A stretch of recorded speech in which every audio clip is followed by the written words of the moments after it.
everybody. This is Erin Thomas. I'm the Education Director at the Cedar Rapids Museum of Art, and I'm back with another pajama story time here in our galleries.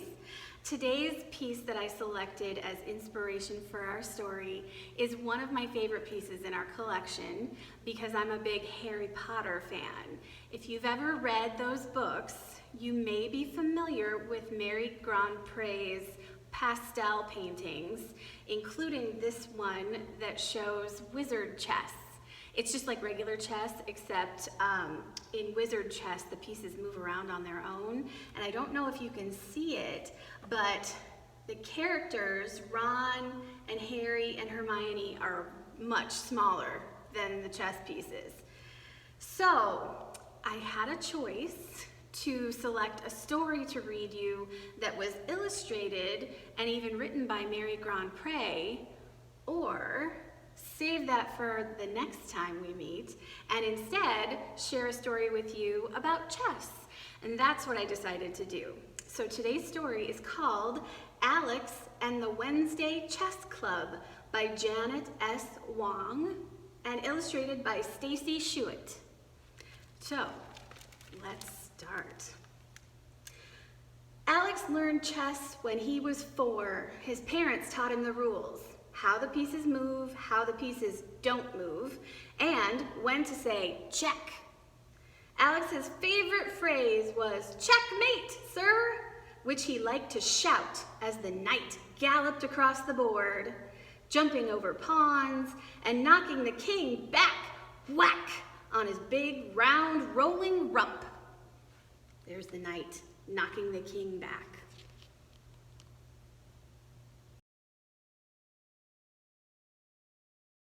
Alex let the pieces tell him where to move. Pick me! He went first last time. Move it, soldier, coming through! Trying to decide where to go and what to do was the hardest part, with so many voices interrupting. Doesn't it kind of sound like the Harry Potter wizard chess? The pieces aren't moving on their own in our story like they are in Mary GrandPre's painting, but they're telling Alex where they want to go. Most of the time, Alex worked at getting his pawns over to the other side of the board so he could turn them into queens. He got so very good at turning pawns into queens that often he had no choice but to eat a dozen chocolates at cleanup time. What a horrible thing he must have to do, eating all that chocolate. Alex liked chess. He was hungry to win. Of course, he didn't always win. Sometimes he lost so badly, it made him sick to his stomach. But most of the time, win or lose, he loved the way chess left a sweet taste in his mouth.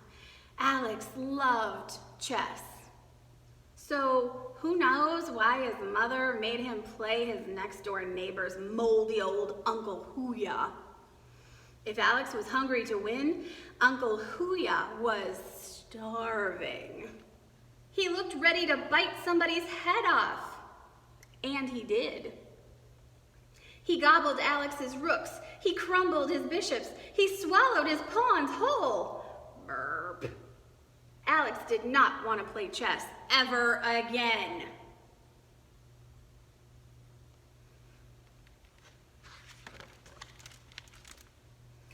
But sometimes your mind feels mushy, you know?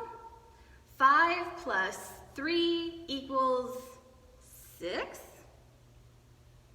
All mixed up, and you forget the easy stuff, like how to brush your teeth or how to tie your shoe. You do silly things you never thought of doing before. You clean your closet for no good reason. Skate backward down the stairs. Eat a 3rd helping of squash. You join the chess club. Second week of kindergarten, Alex's mom asked if he wanted to play chess with the Wednesday Chess Club after school. You want to join the Wednesday Chess Club? No. They say it helps with math? No. Andrew and Nicholas think it's fun? No. Chess was so, boring, so dry. Instead, Alex chose to learn to swim the butterfly.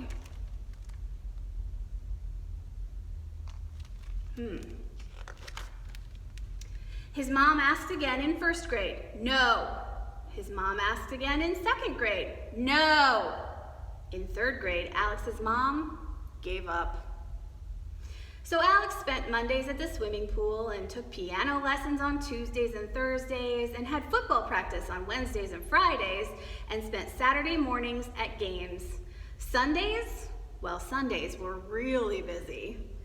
Alex forgot about chess until the day he got an elbow in his eye and mud in his mouth and a bruise as big as a football, all in the first 15 minutes of the game. I hate the taste of mud, Alex thought. So he decided to join the chess club. It sounds like he had a bad game. The day of his first chess club meeting, Alex poked his head through the library door and took a look inside. Andrew S. and Andrew H. and Nicholas and Max and Dylan and Elena were solving chess puzzles. I can't do this, Alex thought.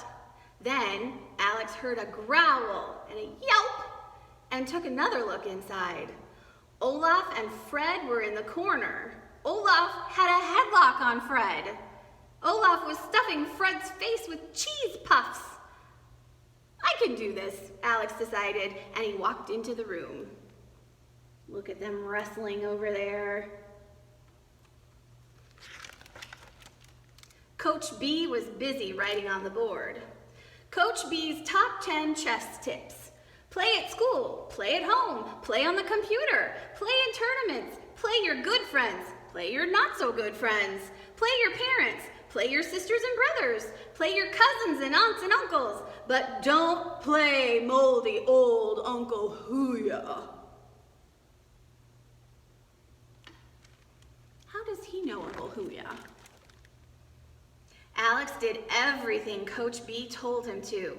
He played his family, he played his friends, he played his computer, and he stayed away from moldy old Uncle Hooya's greedy pawn-grabbing fingers. Alex became a chess maniac, except when there was something good on TV, or when his friends came over to play video games, or when he felt like wrestling the dog, or when he was hungry for macaroni and cheese. Alex became a chess maniac when it was time for folding laundry, or when he had to do his homework, or when his mother asked him to pick up Potsy's poop, or when the kitchen smelled like onion pie. Alex became a chess maniac, a grand master in the making, grand master of the chess excuse. Alex, I want you to, Mom, I'm playing chess on the computer. Well, all right then, I guess I'll do it myself. The chess excuse worked every time.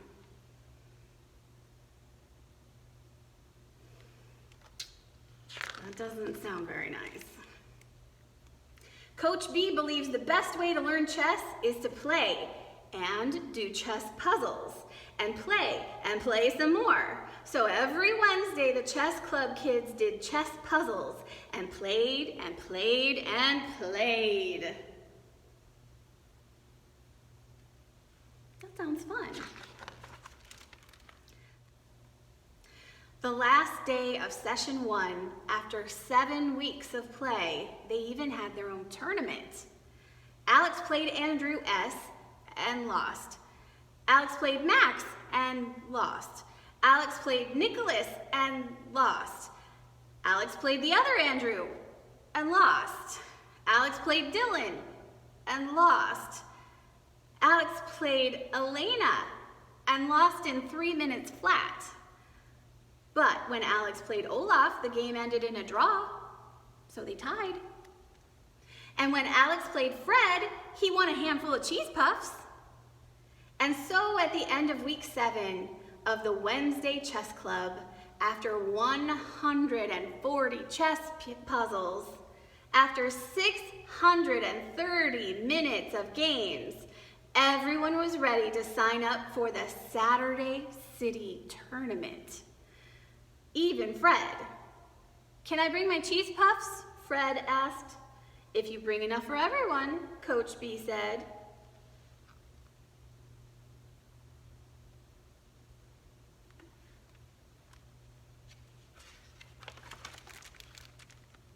On Saturday at the city tournament, Fred brought enough cheese puffs for everyone. Everyone. That's a lot of cheese puffs. Tournament chess is not just about chess. It's about sharing cheese puffs, when to go to the bathroom, what to do when the person on the other side is making you nervous, and how much money to spend on soda pop and candy. It's about how fast or how slow to play. Playing football outside between games and telling your parents all about your smart moves so they'll give you more money for soda pop and candy. The best part about tournament chess is winning, of course. And the worst part about tournament chess is sitting there for 20 minutes waiting for the other guy to make a move, and when he finally does move, you don't see he's gonna smash you up the middle, and you do the first thing that pops into your mind, which is really, really dumb, but you really, really, really have to pee, and that's all you can think about, for heaven's sake, and zap, bang, you've been whooped. And he shakes your sweaty hand and smiles until, ick, all of a sudden he realizes you've been eating Fred's cheese puffs.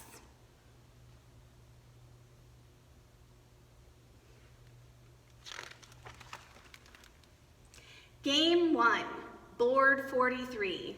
Alex is unrated. His opponent, Owen Option Checker, is rated 790. Alex loses this very long game, which is kind of close, almost, in the beginning, for a move or two at least. The most important thing is Alex makes it to the bathroom in time. Game 2, board 51. Alex plays Miss Lightning Quick, who is also unrated, but is some kind of kindergarten genius with a mind like a mini computer. Alex knows he can make Miss Lightning Quick crazy by playing slow. So in between his moves, he counts the number of squares on the board, on the ceiling, and on the floor. A waste of time for nothing, as Miss Lightning Quick is playing 5 moves ahead and knows what Alex is gonna do before he does. When Alex sees the pizza delivery man pass him by the gym doors, he forfeits. He gives up. But all is not lost, as Alex is first in line for pizza.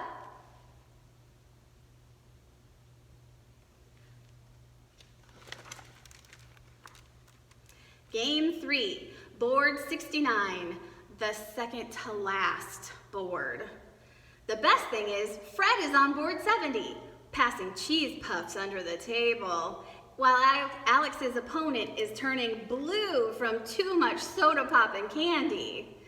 And Alex wins just before little boy blue in the face loses his lunch. Oh. Game 4, board 53. The kid's name is George, and he is so nice, I hate to beat him, but good game, George. Better luck next time. Great game, Alex. You're really good. Hey, you want to go outside and play some football?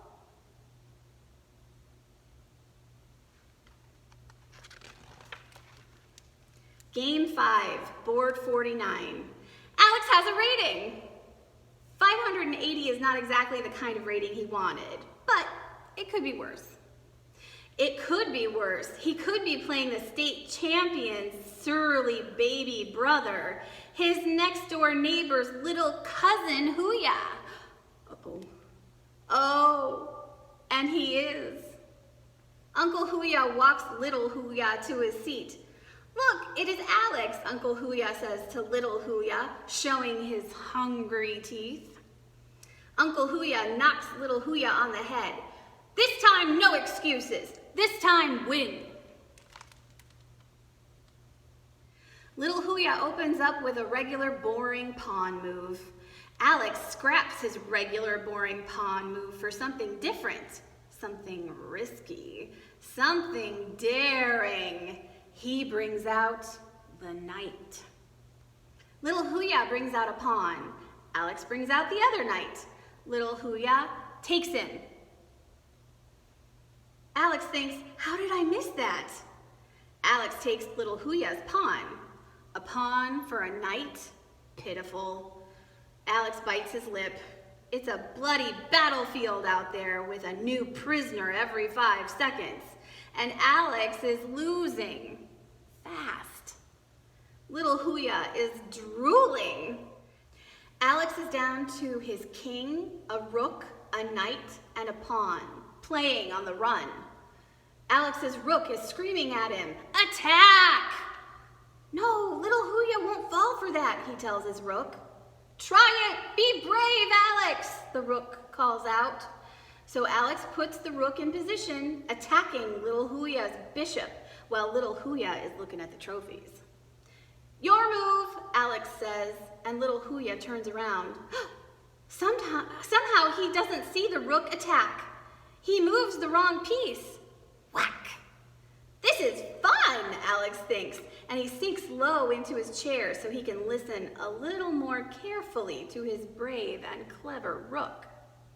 Little Huya is so mad at himself for losing another piece that his ears are turning red. Now the pawn is talking to Alex. "Protect me!" he's shouting.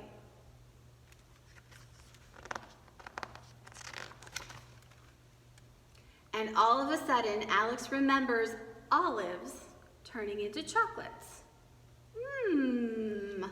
And square by square by square, his pawn creeps closer and closer and closer. Yes! Alex does it! Little Huya takes Alex's pawn and tosses Alex's queen back on the board. Little Huya's eyes are full of panic, darting around the room, searching for Uncle Huya. Alex sets up another trap. His queen is whispering something strange. He moves her out into the open. Little Huya's eyes widen as he sees Alex's queen unguarded. Little Huya's knight rushes toward her, whisking her away and leaving little Huya's king wide open. And with one easy move, Alex's rook has little Huya's king trapped. Checkmate! Alex wins!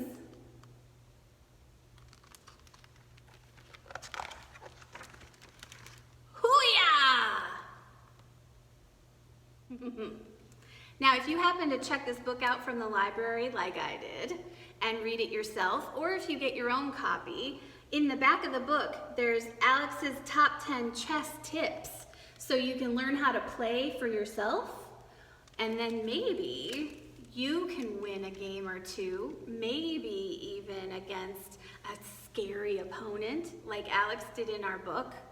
Your pieces probably won't move around on their own like Mary GrandPre's did in Harry Potter, but maybe they might speak to you a little bit like they did to Alex in our story. Thanks for joining us for another Pajama Story Time. Please come visit us. The museum is still open to the public. As long as you wear your mask, come on in. You can see this and lots of other cool artwork for yourself in person. Thanks everybody, bye.